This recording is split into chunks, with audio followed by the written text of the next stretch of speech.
I'm Debbie Critchfield, Superintendent of Public Instruction. Welcome to the Superintend Podcast. Today we're going to jump right in to bring you an episode with one of the rock stars of public education in our state, Brian Darcy. Brian is the administrator of a very special public school in Gooding. That is where you will find the campus of Idaho Educational Services for the deaf and blind. Brian, or I guess I should say Executive Director Darcy, make it nice and formal. Thanks for being with us today. One of the things that I don't believe many people know is that the state superintendent sits as the chair for the Idaho School for the Deaf and Blind. You're the executive director, and then I'll bet a lot of people don't know that there is an official school for the deaf and blind. So I don't care about the chair part, but let's talk about your fantastic school. Tell us about what you're doing and where you're located and who you serve. Wow, thank you. And I guess I should call you superintendent, but also Madam Chair. Or Debbie. I sure appreciate the invite. And of course, the ability to talk about one of my favorite things, which is the Idaho Educational Services for the deaf and the blind.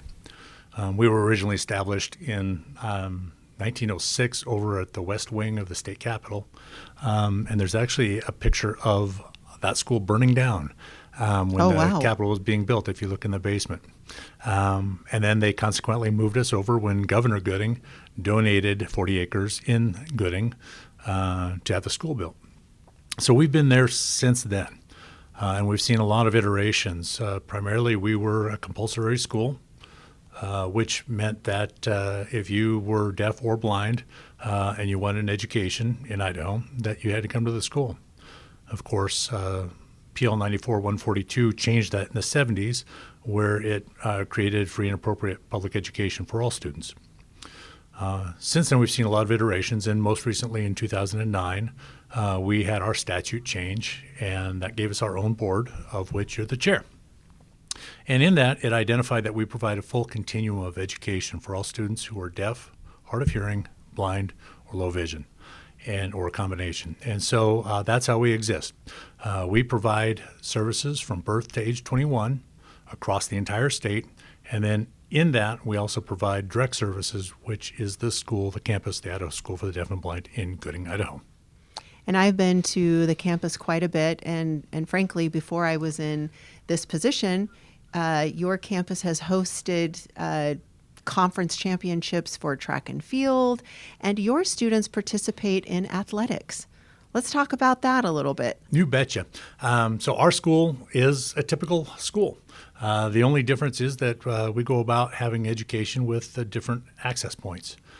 For our kids, we participate in a local public school conference, and it's a small school conference, and we participate at the JV level, but we have volleyball, boys and girls basketball, and boys and girls track that we offer, and cheerleading as well. Your students are involved in a variety of activities, not just athletics, but all sorts of extracurricular. And again, having more experience with this, you are seeking and do provide a really comprehensive experience for students that have some physical limitations, and that's probably not the right word, how it's stated now. But as I've gone and seen what your students do, whether it's field trips or prom or just, it's all of the things. It's not go to this school, you're going to get the bare necessities of education and nothing more, but you really are providing a rich experience. Well, I sure appreciate that. And that's true. That's what we try to do. So much of our education for our kids is about access and experience and tying meaning to those experiences. For a lot of our kids, whether they are deaf, hard of hearing, or blind and low vision, what they have experienced in the world and what meaning they put to that often needs some further context to it. And so that's what we're here to provide. And so we do that a variety of ways. And again, we really operate two separate schools, one for the deaf and one for the blind. And the reason why we're combined is because of the low incidence of each disabling condition. I'm going to interrupt you really quick just to put some numbers around this. So any student in the state is welcome to come and be at the Gooding facility, and you do get students from everywhere. What grade bands do you serve, and how many students do you have? So every student, it's an IEP decision or 504 placement decision. So a team gets together and we go through evaluations to determine under IDEA where the best. I know that's lots of acronyms. Oh, I'm folks. sorry. No, it's okay. They're all federal acronyms Right. Yeah. pointing to specific needs Correct. for specific kids in different ways. Because we have students that are on IEPs involved in 504s that are at their regular high school, and some of them may be deaf, hard of hearing, blind, low vision, but are able to function just fine, or their families feel like, hey, this is a good fit. Outside of that, then now That's pick exactly that right. up again. And outside, it becomes a real team decision. And for some families, they move closer to Gooding so that their kids can attend on a daily basis.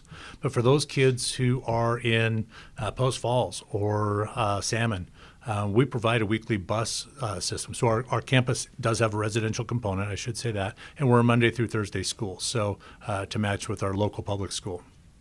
So kids come in on a Sunday night, and they're back in their own beds Thursday evening. We like to kind of identify ourselves as the Hogwarts of Idaho. So our kids come in from all over, and no kid has to travel more than 3.5 hours to get to our campus. Oh, that's fantastic. You sign yourself. I do. And so what a great skill and advantage that you have that you're able to communicate with students. And as I've come to graduations, it's a very emotional graduation. It's a small number of students, but to hear their success and see their confidence as they come up to the podium to get that diploma.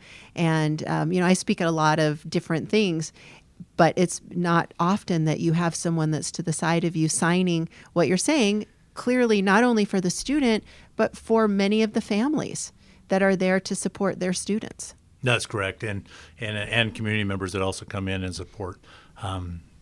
We are about access, and I do sign. I grew up in the environment. I have a sister who's blind, and so I grew up actually in the kind of the blind world. My dad was a blind educator, and my mom was as well.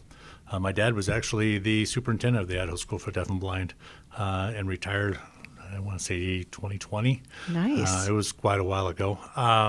Not 2020, excuse me, 2002. It was a while ago. And so I've kind of been around the blind. I got blind education through osmosis, and then officially got my deaf ed through Idaho State University. Wonderful. And so you have to, well, let me put it like this. Hiring teachers are hard any day of the week. What does that look like for you? I always like to tease other public educators because they can go to Idaho State, Boise State, all these wonderful universities we have in the state of Idaho, and they're competing with each other to recruit the kids coming out with those education degrees. And then there's those that take special education, which is, that extra gem to find. For our teachers, they are special educators on steroids. So just can't even more imagine. difficult to find. And then we're also competing with the other 50 states for those teachers. But there are teachers who really have a heart for this, that they're willing to put in the extra time to learn Braille, to learn to American Sign Languages. I'm assuming how that's all communicated, because they have that niche. So how would somebody go about getting certified to teach at your school? Well, through your office, we can go through and they can get their Idaho teaching credential. Generally, though, we're looking for somebody with a background either in blind ed or deaf ed. And like I said, Idaho State University has a program, so we can go through the Idaho State University and get somebody who's graduating with their master's in deaf ed. Or there's several other universities we've partnered with. And same thing on the teacher of the blind.